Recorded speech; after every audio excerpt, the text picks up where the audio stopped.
आज मैं जो कहानी आपको बताने जा रहा हूँ वो सच्ची कहानी है, मेरे बचपन की, मेरे दिल के करीब। उन दिनों की बात ही अलग थी। आंगन और कबीलू वाले मकान में गर्मी की रातों में बाहर चारपाई में मच्छरदानी लगाकर सोना, आसमान में छितरे तारों को देखना, चंद्रमा को बादलों से लुका छिपी करते देखना और सपने सजाकर सो जाना। ठंड के दिनों में सुबह की गुनगुनी धूप सेकना, रात को अलाव जलाकर उसके चारों ओर बैठकर आग तापना। वाह क्या दिन थे। आंगन के पेड़ और फूलों के बीच उस भूरी बिल्ली के साथ हम बच्चों की मौज ही मौज थी। आज उसकी कहानी कहता हूँ। हमारे बीच एक नन्ही मेहमान थी, भूरी बिल्ली। सारा दिन हम उसके साथ रहते। हमारे घर और आसपास के घरों में बिल्लियों का अजब रहस्यमय संसार था। रात के खुखार बिलाव जब अपनी आवाज़ में लड़ते तो हम डर के कांप जाते। उनकी बच्चों से रोने की आवाज़ और फिर तेज होकर एक दूसरे से झपटने लड़ने की आवाज़ बहुत डरावनी और रहस्यमय लगती। हमारे बाबा लाठी लेकर उनको डराते चमकाते, हाट हाट कर भगाते। लेकिन भूरी बिल्ली की बात निराली थी। भूरी बिल्ली हम सब की लाडली थी। वो हमारे बिस्तरों में पैरों के पास घुसकर गुड़ी मुड़ी होकर घंटों सोई रहती और ऊँगती रहती। लेकिन मजाल कि उसके रहते कोई चूहा या छिपकली घर में प्रवेश कर ले। उस वक्त और इस वक्त भी हम सब भाई बहनों को छिपकली और काकरों से बहुत डर लगता है। लेकिन भूरी बिल्ली इन जीवों से हम सबको दूर रखती। सुबह सुबह जो ही दूध वाला दूध देकर जाता, भूरी बिल्ली हमारी अम्मा के पैर में घूम घूम कर अपनी पीठ रगड़ती और दुम उठाकर मी म्यू करके अम्मा का आगे बढ़ना मुश्किल कर देती। जब तक अम्मा पतीले से दूध निकालकर उसे कटोरी में नहीं दे देती तब तक वो चैन से नहीं रहती। फिर चट चट करके दूध पीकर उत्तृप्त हो जाती और आंगन में धूप सेकने बैठ जाती।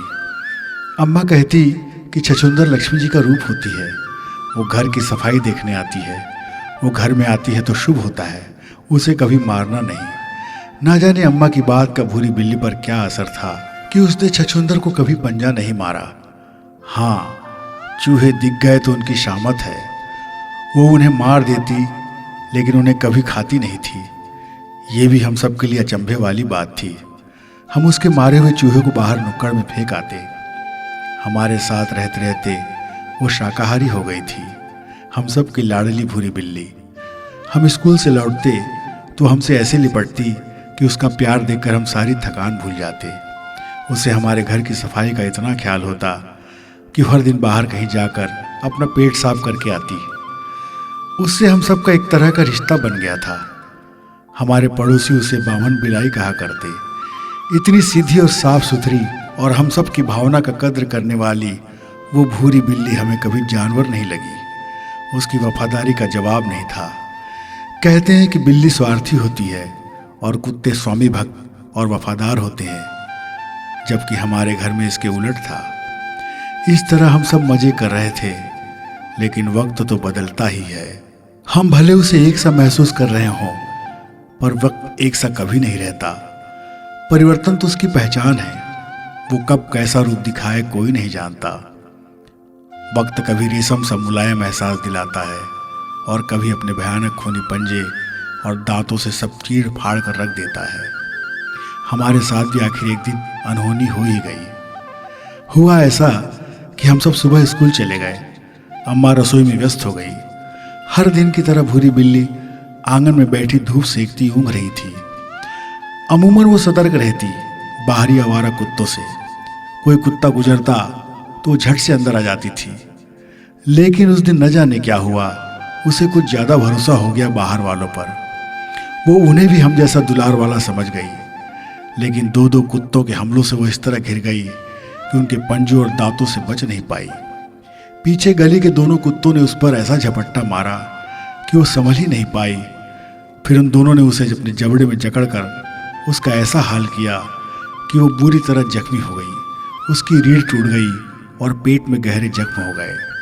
आसपास के लोगों ने अम्मा ने उसकी चीख सुनकर दौड़ लगाई और उन राक्षस कुत्तों को भगाया।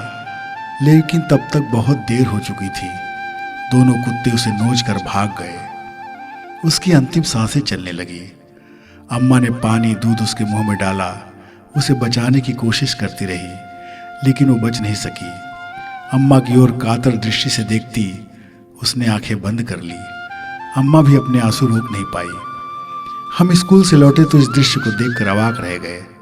अम्मा ने उसे एक कपड़े में लिटाकर हमारे लिए रखा था। दीदी तो देखकर बिलख पड़ी। हमारी लाडू भूरी बिल्ली खून से लथपथ मरी पड़ी थी।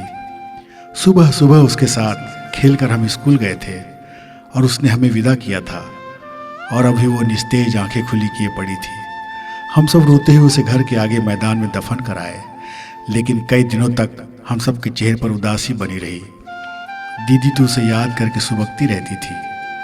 समय बीत गया, हम उसका गम भूल गए, पर उस वफादार जानवर की याद आज भी आती है।